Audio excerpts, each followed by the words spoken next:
اور جس روز سور پھونکا جائے گا تو جو لوگ آسمانوں میں اور جو زمین میں ہیں سب گھبرا اٹھیں گے، مگر وہ جسے اللہ چاہے، اور سب اس کے پاس عاجز ہو کر چلے آئیں گے۔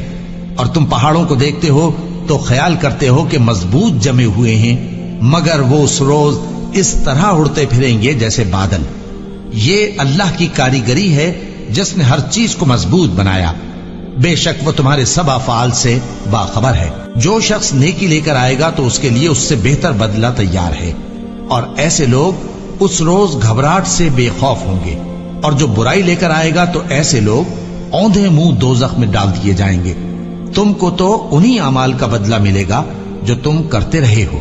کہہ دو مجھ کو یہی ارشاد ہوا ہے کہ اس شہر مکہ کے مالک کی عبادت کروں جس نے اس کو محترم بنایا ہے، اور ہر چیز اسی کی ہے، اور مجھے یہ بھی حکم ہوا ہے کہ میں فرما بردار رہوں، اور یہ بھی کہ قرآن پڑھا کروں۔